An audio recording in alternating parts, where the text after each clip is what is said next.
Corona रोगाच्या या पार्श्वभूमीवर हिवरखेड येथील सर्व पत्रकार बांधव व निसर्गप्रेमी फाउंडेशन तसेच महाकालेश्वर मित्र मंडळ व संत गजानन महाराज संस्थान यांच्या वतीने रक्तदान शिबिराचे आयोजन करण्यात आले।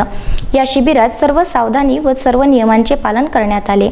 या कठीण परिस्थितीत सुद्धा रक्तदात्यांनी आपले बहुमूल्य रक्त देऊन आम्ही सर्व देशाच्या सोबत आहोत हे दाखवून दिले। हिवरखेड येथे सर्व नियमांचे पालन करून कोरोना रोगाच्या या पार्श्वभूमीवर हिवरखेड येथील सर्व पत्रकार बांधव व निसर्गप्रेमी फाउंडेशन तसेच महाकालेश्वर मित्रमंडळ व संत गजानन महाराज संस्थान यांच्या वतीने रक्तदान शिबिराचे आयोजन करण्यात आले। या दरम्यान सर्व सावधानी व नियमावली लक्षात घेऊन हे आयोजन करण्यात आले। या कठीण परिस्थितीत सुद्धा रक्तदात्यांनी आपले बहुमूल्य रक्त देऊन आम्ही सर्व देशाच्या सोबत आहोत हे दाखवून दिले। यामध्ये अकोला येथील BP Thackeray memorial blood bank येथील डॉक्टर तोष्णीवाल, संतोष सुलताने, सुमित खाडे, अमित पांडे, दिनेश ठाकूर यांच्या व त्यांच्या रक्तपेढीने रक्तदात्यांच्या सहकार्याने हे आयोजन पार पडले।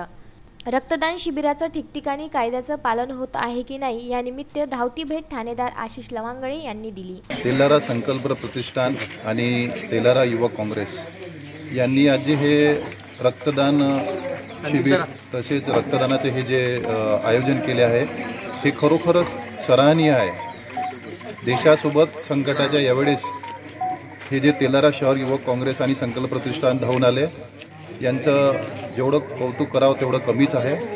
संकटाच्या वेळेस तेलारा शहर आणि संपूर्ण महाराष्ट्र आम्ही देशासोबत आहोत आणि हे रक्तदान करूनही तसेचही कोणी फायनान्शियली कोणी सरकार निधीमध्ये पैसे टाकून सरकारला मदत करावी एवढंच आवाहन मी करतो। यावेळी जिल्हा परिषद महात्मा गांधी विद्यालयाच्या प्राध्यापिका निर्मला गुंगड तसेच सौदळा येथील शिक्षक विलास गुंगड, विलास ताले, उपसभापती प्रतिभा इंगळे यांच्यासह इत्यादींनी रक्तदान केले। विदर्भ न्यूज करिता तेलारा येथून गुरुदेव इसमोरे।